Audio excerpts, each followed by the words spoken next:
Murat TV'den hayırlı akşamlar değerli izleyicilerimiz. Bir tefsir dersi programımızla tekrar huzurunuzdayız.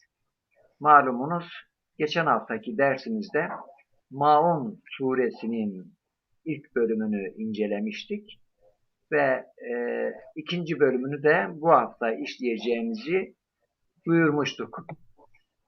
Ben hocam hoş geldiniz. Hoş bulduk. Sağ olun. Teşekkürler. Hocam nasılsınız? İyi misiniz? Sağ olun. Allah razı olsun. Teşekkürler. Sizler nasılsınız? İyisiniz? Teşekkür ederim. Hocam müsaadenle ben sureyi bir tekrar dinleyelim. Ondan sonra konumuza tekrar döneriz. Evet.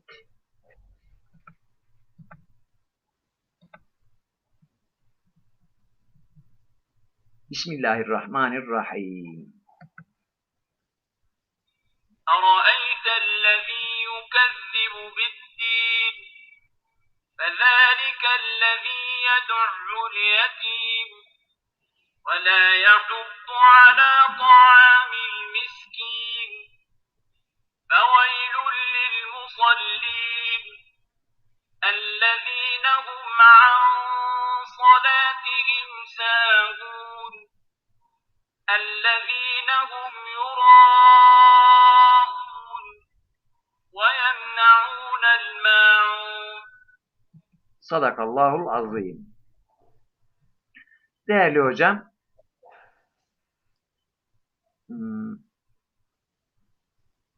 evet, biz bu sureyi şu şekilde paylaşmamız gerekiyordu. Evet, ben şimdi değerli hocam, sizden geçen dersimizde Maun suresinin ilk bölümünü biz işlemiştik. Bunu tekrar böyle bir özetleyerek konumuza başlamak istiyoruz. Size özetleyebilir misiniz geçen dersimizi? Bismillahirrahmanirrahim. Elhamdülillahi Rabbil alemin ve sallallahu ala seyyidina Muhammed ve ala alihil athar ve sahbihil ahyar. Alemlerin yüce Rabbi olan, bizleri yoktan var eden, sayısız nimetleriyle nimetlendiren yüce Rabbimize sonsuz hamdler, övgüler, şükürler ve sanalar olsun. Salat ve selam ise sevgili Peygamberimiz Hazreti Muhammed Mustafa ile onun mutahhar ehli beyti ve seçkin ashabının üzerine olsun. Allah'ın rahmeti, bereketi ve mağfireti ise bu mübarek günde, yani hem meb'as günü hem Miraç gecesinin günüdür, hem de meb'as, yani peygambere ilk ayetlerin nazil olduğu gündür. Yani Perşembe günü ve Cuma gecesini idrak etmiş bulunuyoruz. İki münasebet ard arda, nurun ala nur. Bu münasebetle de tüm İslam aleminin hem meb'asını hem miracını kutluyorum. Bizleri izleyen ve dinleyen kardeşlerin, bacıların da miracını, meb'asını kutluyorum. Hayırlara, bereketlere, barışa, sulha, adalete ve rahmete vesile olmasını Rahman ve Rahim olan Yüce Allah'tan temenni ediyorum. Rabbi yessir ve la tuassir, Rabbi temmim bil hayr. İşimizi kolaylaştır, zorlaştırma ve sonucunu, akıbetini hayır ile hatmeyle ya Rabbi. Evet, biz geçen hafta Maun suresinin mahiyeti, ana hatlarıyla sureyi ele almıştık. Surede demiştik ki mümin olan insanın veya iman iddiasında, inanç iddiasında olan insanın insanlara karşı sorumlulukları ve bir de Rabbe karşı sorumluluklarının hatırlatıldığını söylemiştik.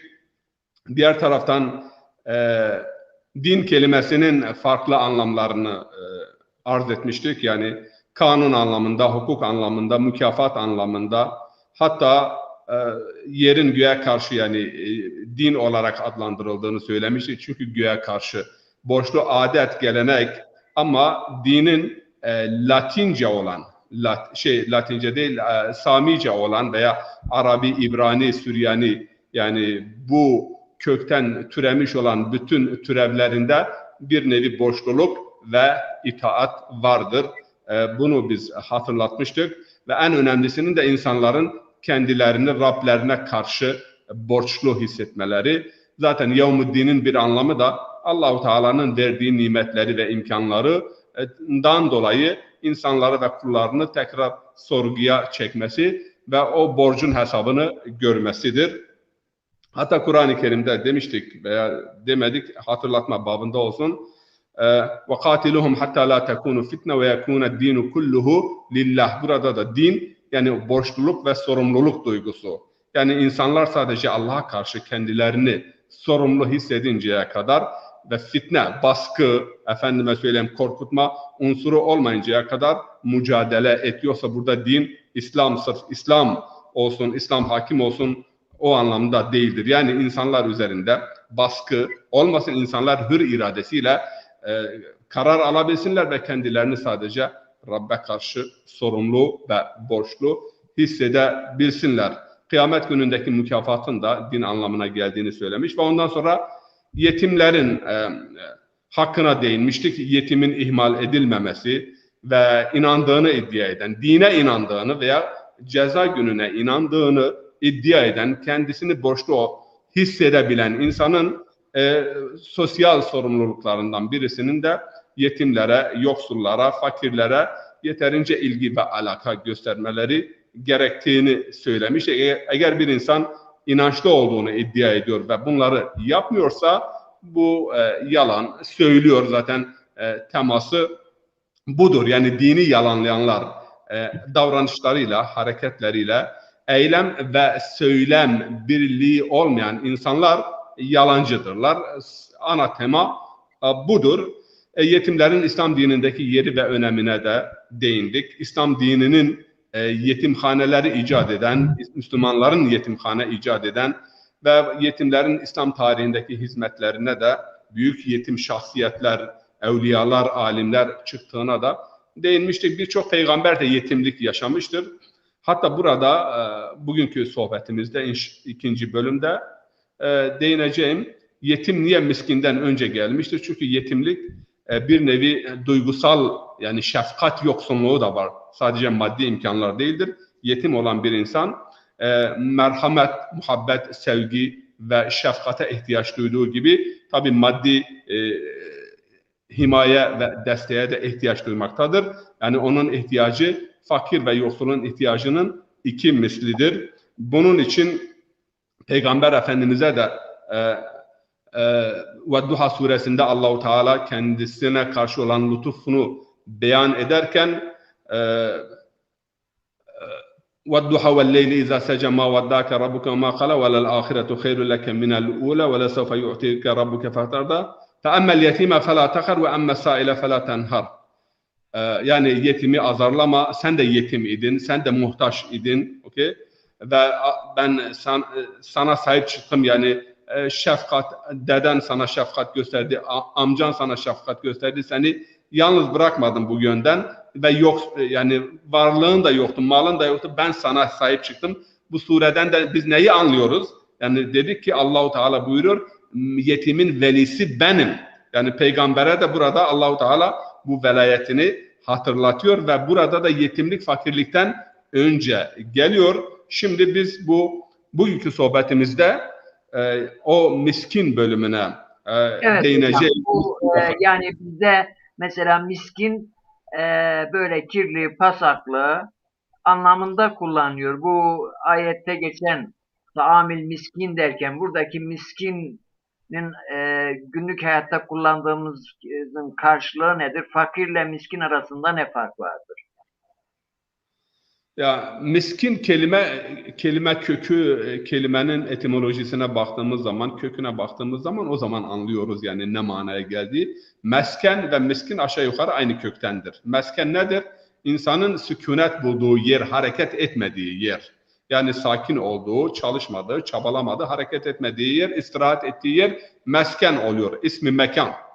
Ve miskin ise yani yoksulluğundan dolayı, fakirliğinden dolayı hareket etmeyecek dereceye gelmiş. Yani hareket gücü, çabalama gücü veya bir başka anlamıyla ekmeğini kazanacak, çalışacak, çabalayacak, hareket edecek bir durumda olmayan ve sanki yoksulluk ve fakirlik onu bir yere hapsetmiş, mahkum etmiş bir insana miskin deniliyor. Alimlerimiz böyle bir tarif yapıyorlar. Fakir ve miskin arasındaki fark, miskin diyorlar, yani eğer günlük 10 liraya ihtiyacı var ise 7 lira, 3 lirası olup da 7 lirası olmayan bu miskin kategorisindedir. Ama 7 lirası olup da 3 lirası olmayan fakir kategorisindedir. Ama tabii ki bu Türkçe'de veya Zazaca'da işte miskin, pasaklı veya işte temizliğe riayet etmeyen anlamında kelime kullanılıyor. Yanlış bir kullanım diyebiliriz. Çünkü Kur'an-ı Kerim'de hep yani mesakin çoğul olarak geçiyor. İşte zekattan bahsedilirken innemâ sadakâtu lil fukarâi vel mesakin, yani zekat işte fakirler için, yoksul. Türkçe karşılığı tam manasıyla yoksul, yani fakirden de bir derece daha aşağı olan kimse. Evet, yani fakirin daha fakiri. Fakirin fakiri diyebiliriz tabii. Evet. Yani evet, bunu ve la yahuddu ala ta'amil miskin, yani hocam şimdi eraeytellezi yukezzibu biddin fezalikellezi yed'ul yetim ve la yahuddu ala ta'amil miskin dedik. Ondan Evet, sonra buyurun. feveylün lil musallin. Yani çeviride vay o namaz kılanların haline şeklinde çevriliyor.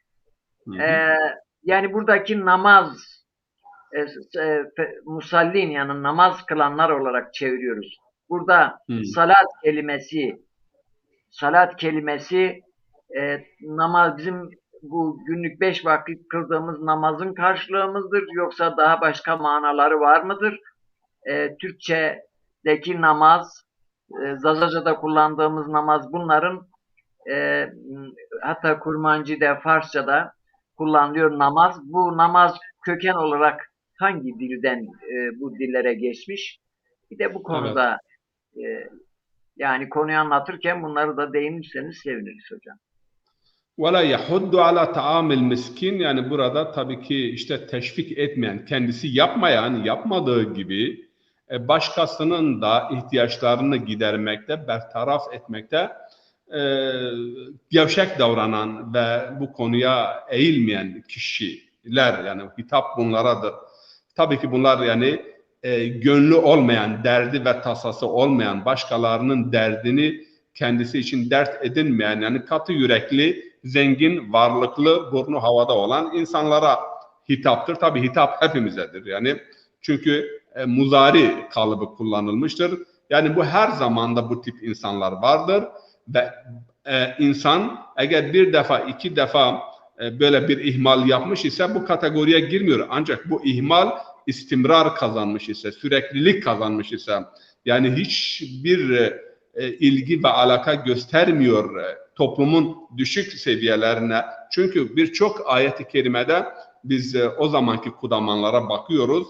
Yani mesela Peygamber Efendimiz'e sallallahu aleyhi ve selleme sen bunları kendinden uzaklaştır. Bunlar bizim seviyemizde değildir. Onlarla birlikte hatta biz beraber oturamayız.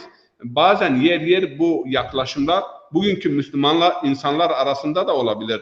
Yani kıyafeti düzgün olan, kuşanmış olan bir insan bir meclise girdiği zaman ona gösterilen ihtiram ile normal bir insan ama belki aynı şatafatta olmayan bir insan ama ameliyle, sadakatiyle daha düzgün olan insana aynı iltifat gösterilmiyor. Yani yetimlik konusunda da bir şeyi hatırlatayım. Yetim sadece ekonomik yetim değildir. Yani bir insan ihtiyaç duyduğu hususlarda eğer bir mahrumiyet yaşıyorsa o bir yetimliktir. Biz Zazalar dilimizin yetimiyiz. Yani dilimiz unutuldu.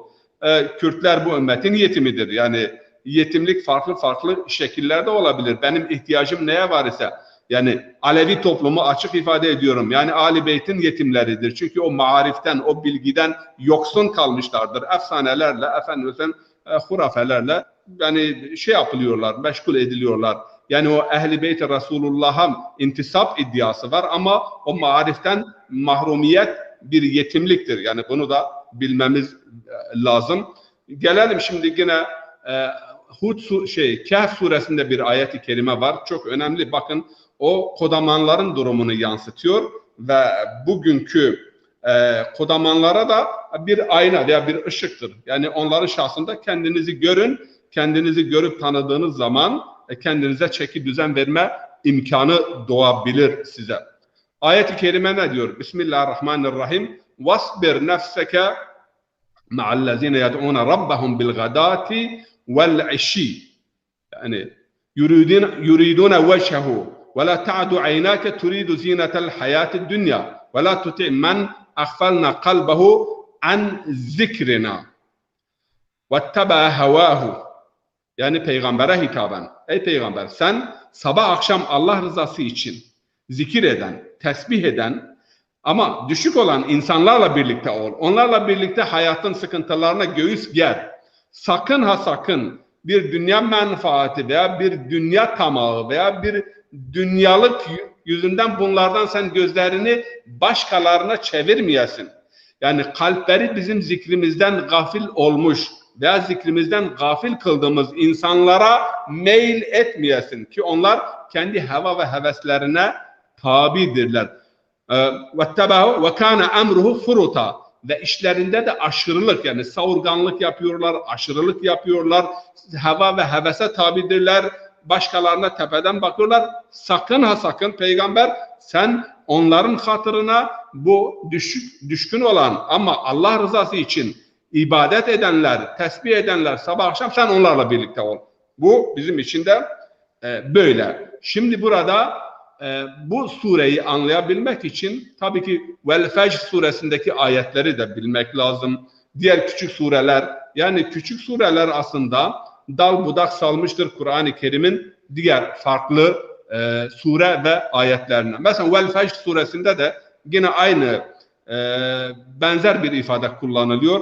Bismillahirrahmanirrahim. Ve la tahadduna ala ta'amil miskin ve ta'kuluna turasa ve la tahadduna ala ta'amil miskin ve la tukrimunel yetim, yani yetime ikram etmiyorsunuz veya miskine yardıma teşvik etmiyorsunuz. Ayet-i kerime şöyle başlıyor. Bismillahirrahmanirrahim.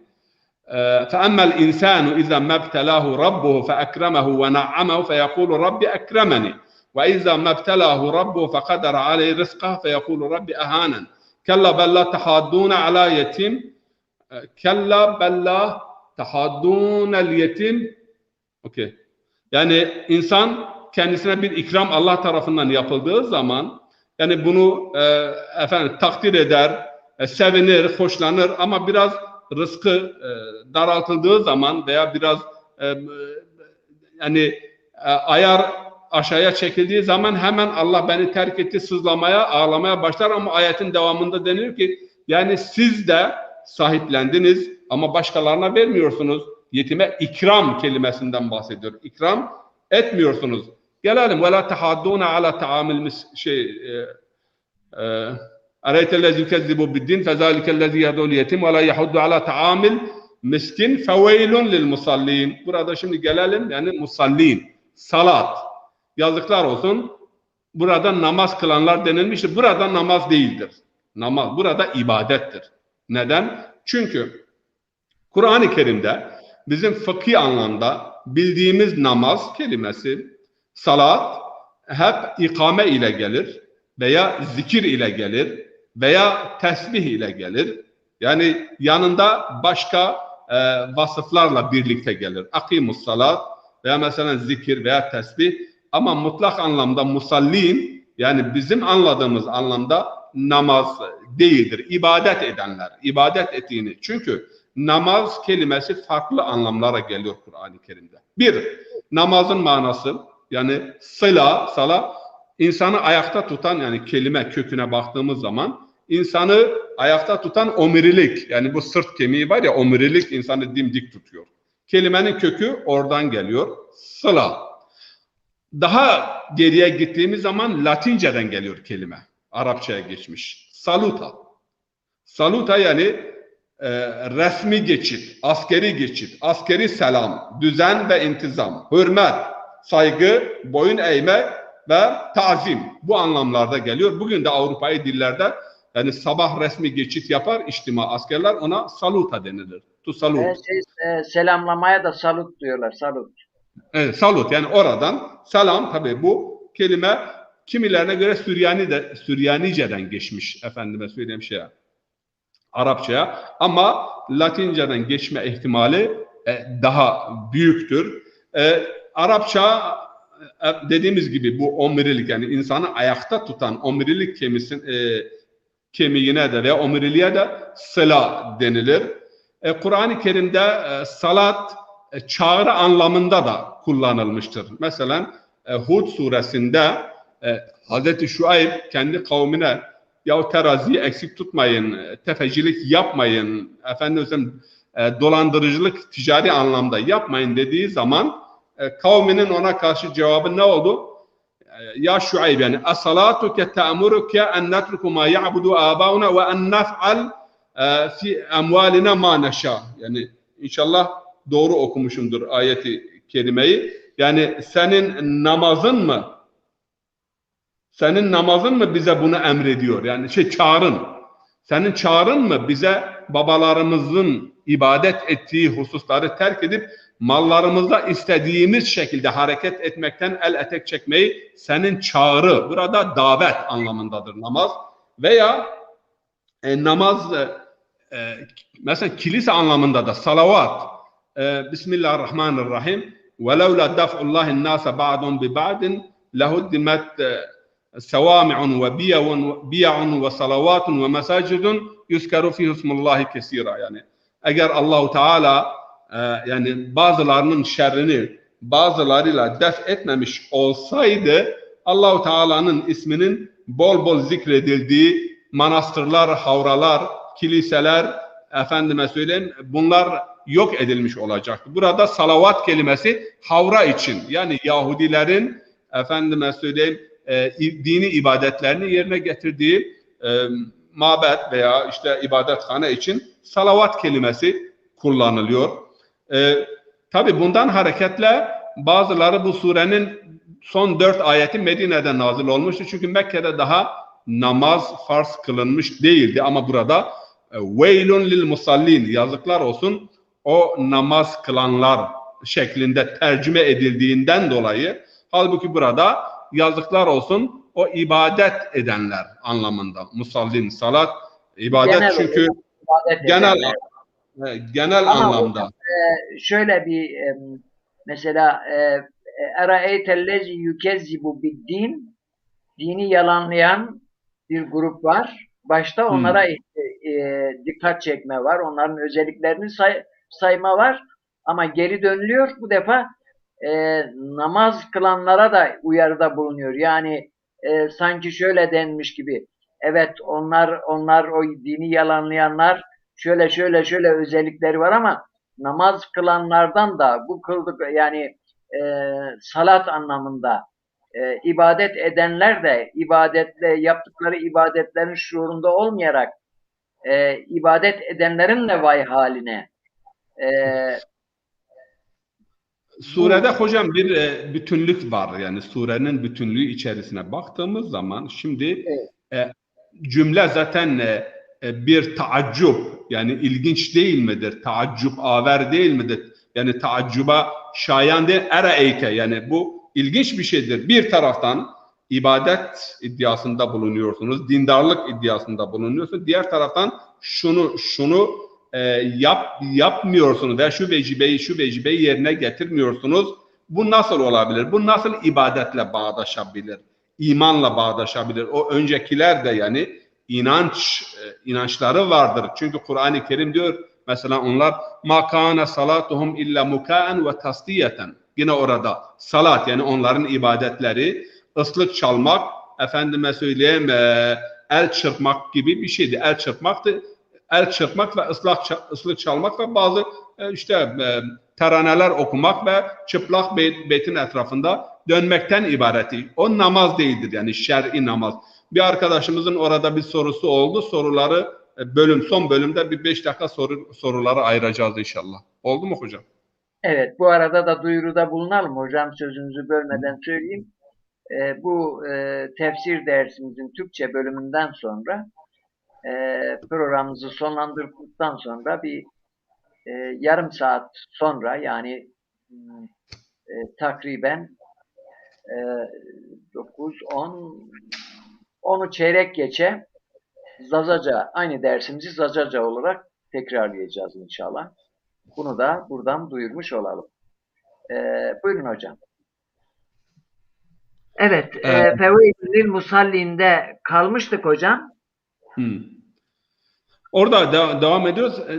Şimdi bu sureyi dediğimiz gibi mesela biz tevhidi anlatırken dedik yani Ayetel Kürsi ile Hamd suresiyle Haşr suresinin son ayetleri ve bazı ayetler var bu birliktelik içerisinde. Bu sure peygamber hakkında mesela bir bilgi, Kur'an'da peygamberi öğrenmek istersek ve duha ile ya eyyuhel muzammil ya eyyuhel muddessir elem neşrah leke sadrak yani bu surelerin inşirah, muzammil, muddessir, kalem, duha ve benzeri bazı sureler bir bütünlük içerisinde baktığımız zaman, ele aldığımız zaman Kur'an'da peygamberin tasvirini daha iyi elde edebiliyoruz. Yani bu tasası olmayan, derdi olmayan ve din bazarganlığı yapan, din tüccarlığı yapanlar sure bize konuşuyor, bize hitap ediyor.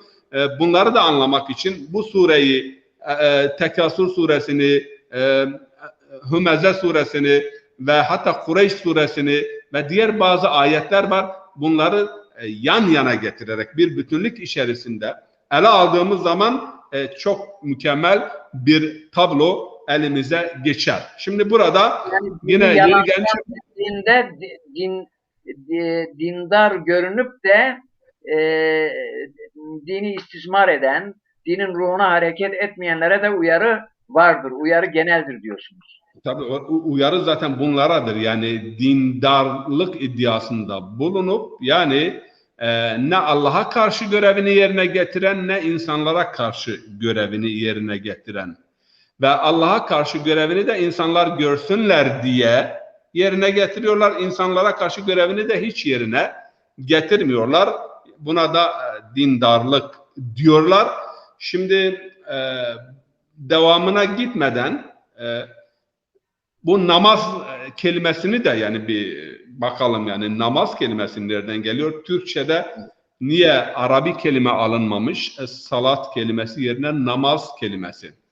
Namaz kelimesi Pehlevice'dir. Yani Pehlevice aşağı yukarı 21 dilin kendisinden türemiş olduğu çok eski Aryani bir dil. Yani Sanskritçenin ikinci aşaması Pehlevice. Ben bugün bu kelimenin biraz köküne baktım. Hocam ilginç şeyler gördüm. Namaz aslında Pehlevice'de nımac, Zazaca'da kullanıldığımız şekliyle.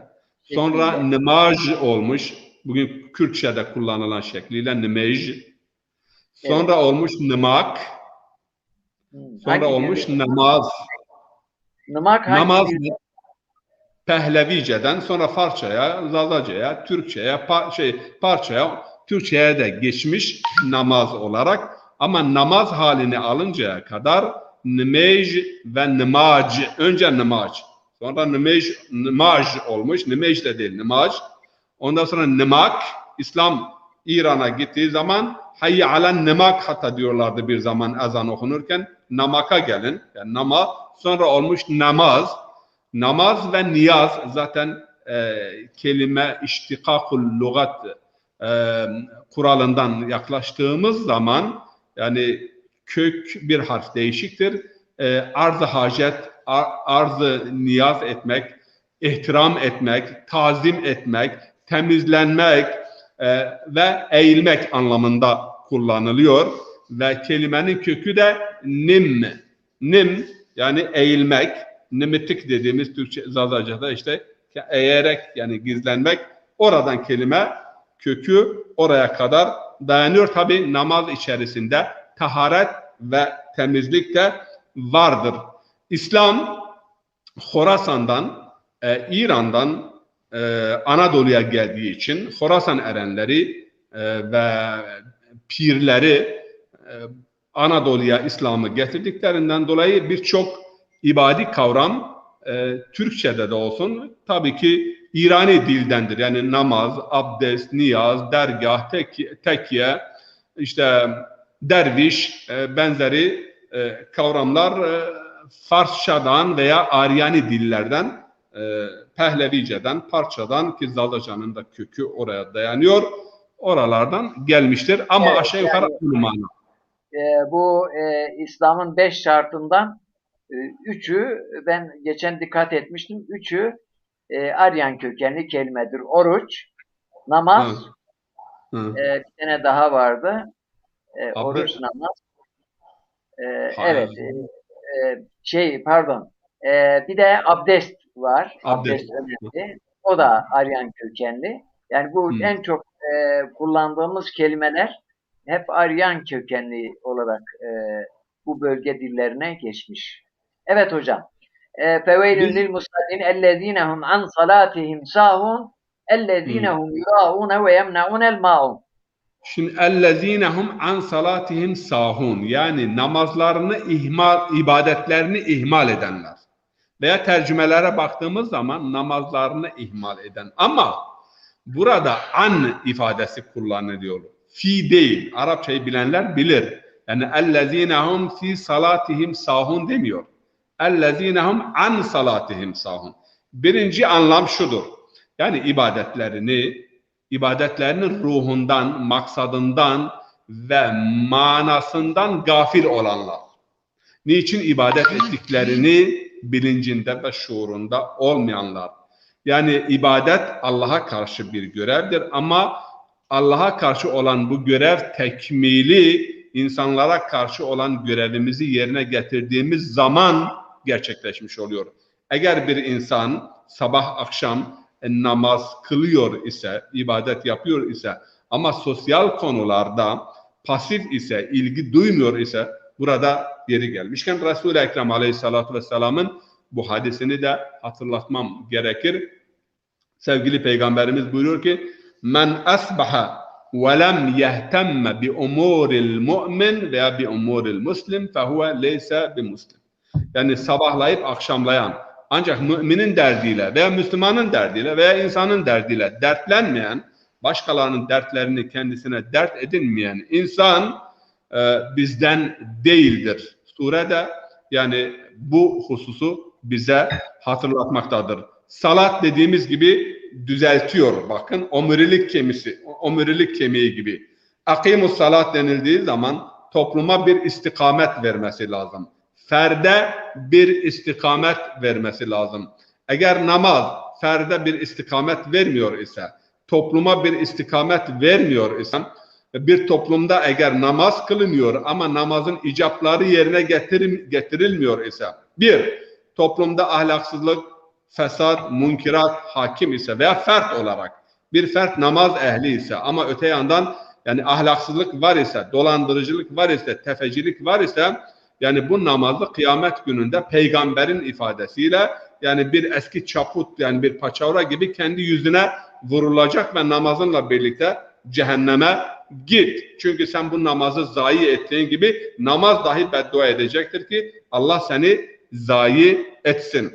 Yani kelimenin kökü istikamet, dürüstlük, efendime söyleyeyim, fert bazında veya toplum bazında. Zaten ikinci kelime bize burada maksadın ne olduğunu izah ediyor. Kimlerdir bunlar yani? Bu salatlarından gafil olanlar veya namaz ve ibadetlerinden gafil olanlar. Yani bunlar riyakarca davrananlar, riyakarca hareket edenler. Riyanın İslam dinindeki yeri şirkun hafi demiş Peygamber Efendimiz sallallahu aleyhi ve alihi ve sellem.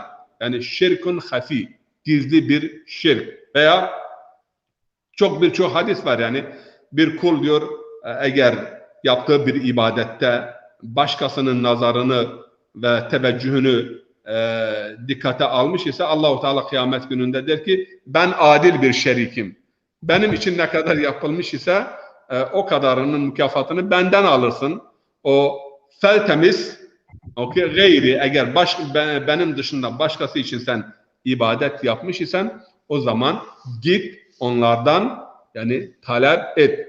Bu husus çok önemli çünkü Nisa suresinde de Allahu Teala buyuruyor ki وَالَّذِينَ يُنْفِقُونَ أَمْوَالَهُمْ رِيَاءَ النَّاسِ وَلَا يُؤْمِنُونَ بِاللّٰهِ وَلَا بِالْيَوْمِ الْآخِرِ. Yani infakta, nafakada eğer bir insan harcama yapıyor ise ama riyakarlık yapıyor ise bu onun Allah'a ve ahirete imanı üzerine gölge düşürüyor. Yani ayetin ifadesiyle ve şeytanlarla dost olmuştur. Tamam, vesa'a karina ayetin devamında öyle buyuruyor. Hatta İmam Şafii'nin çok güzel bir duası vardı. Akşam namazından sonra okuyorlardı. Bilmiyorum şimdi okuyorlar mı, okumuyorlar mı?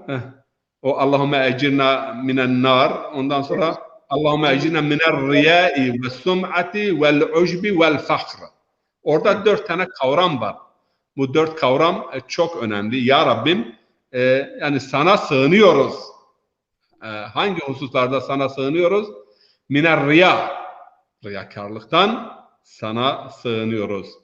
Miner riya ve sum'a, riya görünmek, sum'a ise işitilmek tutkusu, yani işitilme arzusu. Başkaları beni işitsin, başkaları benim hakkında güzel sözler söylesin, konuşsun. Yani yaptığı bir iyilikleri şu veya bu şekilde başkalarının kulağına ulaştırma tutkusu. Buna da sum'a denilir.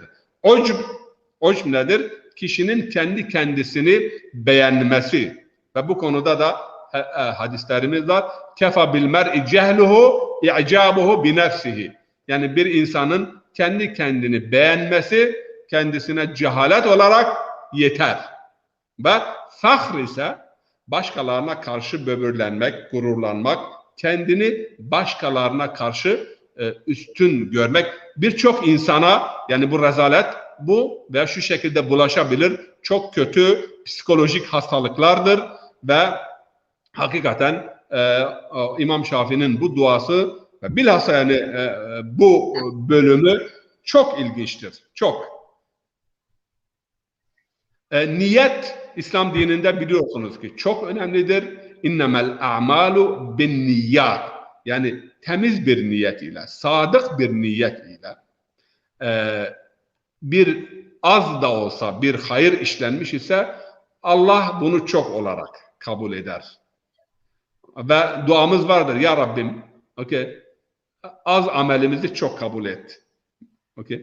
Ve niyet amellere şekil verir. Niyet amellere şekil verir. Onun için bir niyatin halise, Peygamber Efendimiz'in Şabaniye ayının son hutbesinde Ramazan ayı ile ilgili yaptığı bir hutbede, yani bu ayda sadık ve halis niyet ile Allah'a yönelerek dua edin. Yani niyet çok önemlidir. Burada veil kelimesine baktım, Kur'an-ı Kerim'de 4-5 taife için bu kelime kullanılmıştır. Çok ilginç. 4-5 taife için. Fazla değil. Veylun lil mukezzibin, çok gece. Yani dini, Allah'ı, peygamberi, ayetleri yalanlayanlara yazıklar olsun. Veylun lil musallin, işte bu ibadet edenler. İkinci anlam olarak namazda alabiliriz yani. Zaten biz dedik ki vucuh var. Yani vucuh, Kur'an'ın bir ayeti veya bir lafzı veya bir cümlesi farklı birkaç anlama gelebilir. Zahiriyle uyum arz ettiği sürece o anlam makbuldur. Namaz anlamında da ele alırsak, yani namazının işte ikinci anlam, üçüncü anlam olarak tadili erkanından tut, abdestinden tut, huzurundan tut, efendime söyleyeyim, kıraatinden tut, buna itina göstermeyen ve dikkat etmeyen. Ancak an salatihim, oradaki an, bu ikinci anlamı biraz biraz uzak tutuyor diyebiliriz. Çünkü fi salatihim değil, an salatihim. Kur'an'ın dizimi çok önemli. Ve hatta burada yani bu musallinin özellikleri ondan sonra sıralanıyor. Yuraun, yani riyakarlık yapıyorlar. Burada Peygamber Efendimiz sallallahu aleyhi ve sellemin 6. torunu İmam Cafer-i Sadık'tan ben bu riya konusunda ve insanların niyetlerinin saf ve halis olmaması ile ilgili bir rivayeti sizlerle paylaşmak istiyorum. İmam Cafer-i Sadık şöyle buyuruyor ki: "Seyati alen nasi zamanun tahbasu fihi serairuhum." Yani insanlar öyle bir zaman gelir ki içleri bozulur, içten bozulurlar. ve tahsenu fihi alaniyetehum. Ama görüntüler maşallah çok güzel, iyi, görüntü iyi, zahir iyi. Tema'an fi dünya. Çünkü bu zahiri güzellikleri de dünya arzusu ve tamağına binaendir. La yuridune ma inde rabbihim. Rableri yanında olanı temenni etmezler, istemezler. Yekunu dinuhumur riya. Dindarlıkları riyakarlık oluyor. Yani riyakarlık oluyor, dindarlık. La yuhalituhum havf. Yani korku diye bir şey onlara eşlik etmiyor. Yani Allah korkusu. Ya Allah için biraz yapayım. Ya'ummuhumullahu bi'iqab. Böyle bir durum geldiği zaman, böyle bir durumda Allahu Teala'nın cezası umumi olur. Feyed'unehu dua'el garik. Yani bir suda boğulan insanın kurtuluş için yaptığı dua gibi dualar yapacaklar. Ancak فَلَا يَسْتَجِيبَ lehum. Allah onların dualarına cevap vermeyecektir. Ve men amile linnas kana sevabuhu alennas. Kim insanlar için bir iş yapıyorsa onlar görsünler veya desinler, sevabını da onlardan beklemektedir ve devamında innel murai, riyakar olan insan, yud'a yevmel kıyame. Yani bu farklı hadis kitaplarında bunu görmüşüm. İkinci bir hadis. Kıyamet gününde riyakar olan insan 4 isimle adlandırılacaktır. Ya kafir, yani nankör anlamında, ya facir, günahkar, ya gadir, tamam mı? Ve ya hasir, yani ey sınırını aşan ve ey husran içerisinde olan, habata ameluk ve batala ecruk. Amelin boşa çıktı ve mükafatın yoktur. Feltemis ecreke mimmen kunte ta'mellehu. Kimin için amel etmiş isen git mükafatını ondan bekle. Hakikaten Yüce Allah bizleri şirk-i hafi olan riyadan, riyakarlıktan muhafaza eylesin. Çünkü münafıklığa götüren önemli bir adım. Devamında ve yuraun ve yemnaunel maun. Maun burada aşağı yukarı her türlü yardım bu kavram içerisinde yer alıyor. Yani birisinin eğer bir meslek eğitimine ihtiyacı var, imkanınız var ve bunu ondan alıkoyuyorsanız veya bir edevat, alet, araç, yani imkanınız var, bunu alıkoyuyorsanız veya yedirmekten, içmekten, yardımlaşmadan her halükarda bütün bunlar kavramına giriyor. Maun kavramına giriyor ve yemnaunel maun. Kaç dakikamız var hocam? Hocam 2 dakikamız kaldı, evet.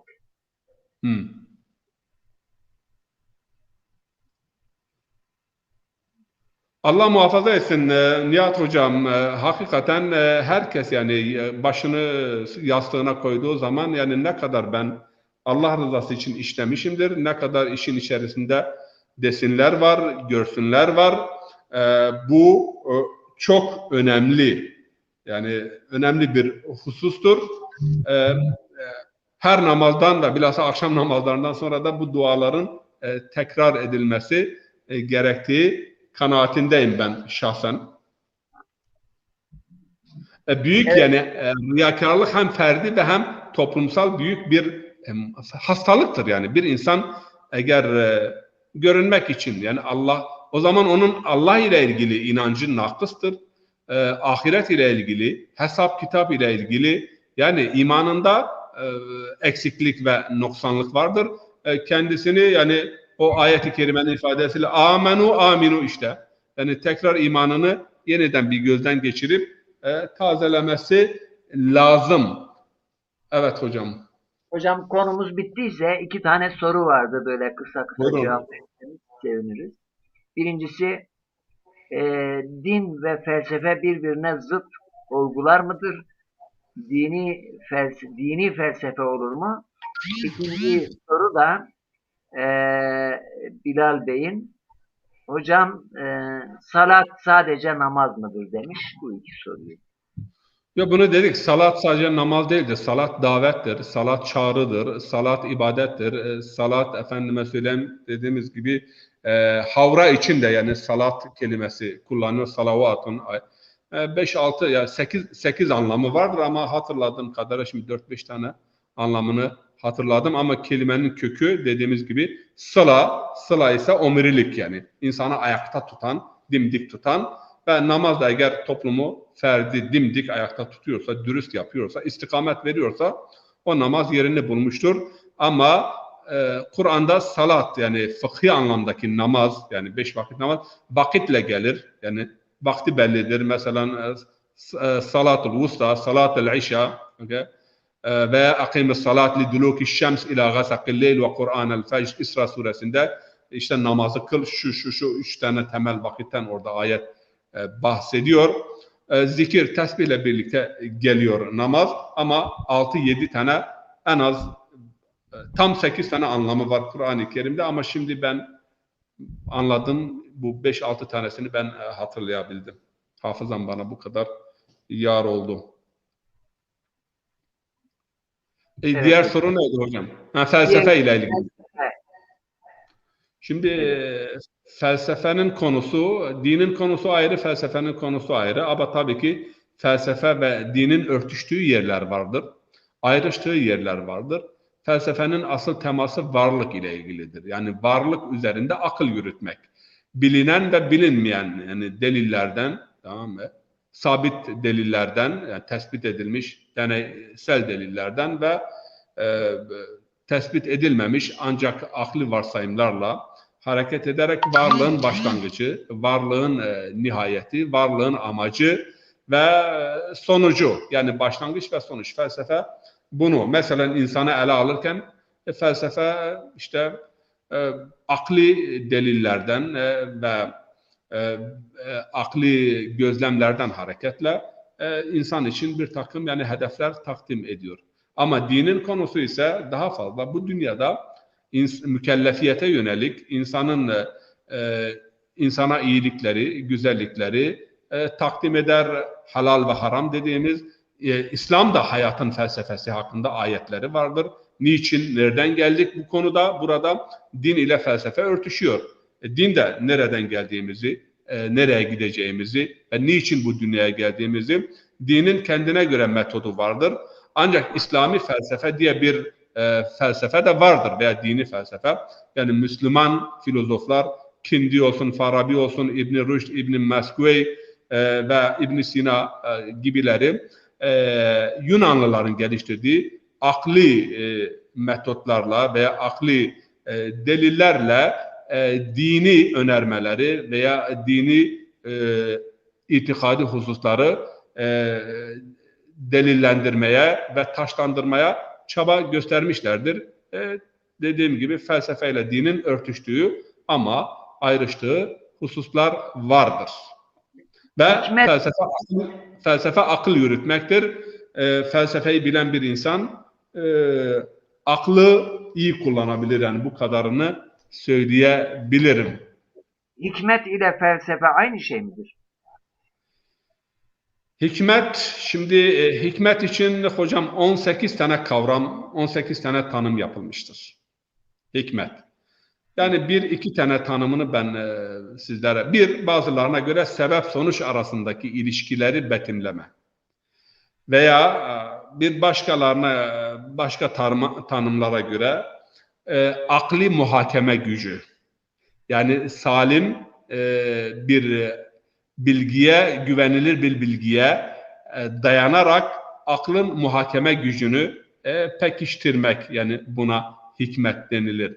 Veya hikmet olayların arka planını yani sezebilme ve anlayabilme, bu hikmet olarak anlaşılmıştır.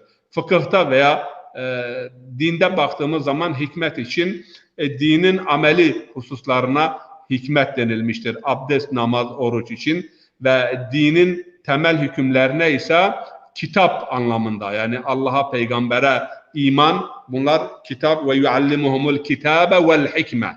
Yani Cuma suresinde orada işte onlara kitabı ve hikmeti öğretir.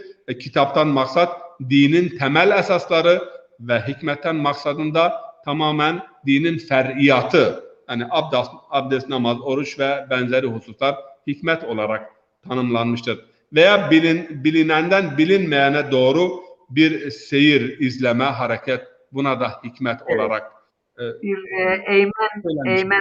Same Ertem kardeşimiz de, aleykümselam İlhan kardeşim. Hocam ruhun aklı var mı demiş. Biraz ben bu arada izleyicilerimizin hepsinin selamını almış olayım. Aleykümselam, kusura kalmasınlar. Dersin insicamının bozulmaması için, hocamın sözünü sık sık kesmemek için ben böyle selamları görüyorum. Bu aleykümselam diyorum ama ekrana da yansıtıyorum. Kusurumuza kalmasınlar. Zaman zaman da bazen de oluyor, dikkatimizden kaçan sorular oluyor veya mesajlar oluyor. Sonradan bakıyoruz, cevaplamaya çalışıyoruz. Evet hocam, Ruhun aklı var mı? Benim hiç aklıma böyle bir soru gelmişti yani. ya ruhun aklı da akıl ruhun en önemli fonksiyonlarından biridir. Ruhun akıl, vicdan ve irade. Yani bu üç fonksiyon ruhun temel fonksiyonlarıdır. Ruh daha geniştir. Yani ruh akıldan daha geniştir. Akıl ruhun en önemli fonksiyonu. Gazali Kimya-i Saadet'te böyle bir benzetme yapar. Güzel bir benzetme. Yani ruh kral ise akıl onun veziridir, bakanıdır. Eyvallah. Bu güzel söz üzerine, İmam Gazali'nin bu sözü üzerine söylenecek bir şey yok diyoruz. Biz tefsir dersimizde Maun suresini işledik. Haftaya bir başka sureyle Türkçe programımızla beraber olacağız ama biraz sonra bu programdan yarım saat sonra da yine aynı dersimizin Zazaca e, yayınını yapacağız. İzleyicilerimizi ama tekrarı gibi olsa da Türkçe ve Zazaca derslerimiz her ikisi de orijinaldir. Birbirinin tekrarı mahiyetinde de değildir. Onu da belirtelim. Buyurun hocam. Hocam bir cümle o hikmet ile ilgili yine kelimenin köküne gittiğimiz zaman o kelimenin kökünün bir analizini yaptığımız zaman iyi anlaşılır. Ata bindiğiniz zaman siz atı kontrol etmeniz ve atın sağa sola sapmadan doğru yolda hareket etmesi ve çukura düşmemesi için bu kontrola da hikme denilir. Veya bir hakim farklı varsayımlar içerisinden isabetli olanı yakalayıp ona göre karar vermesi de hikmet olarak tanımlanmıştır. Eyvallah. Teşekkür ederim. Yarım saat sonra buluşmak üzere. Hoşça kalın, şen kalın, esen kalın. Esselamu Aleyküm ve Rahmetullahi ve Berekatuhu.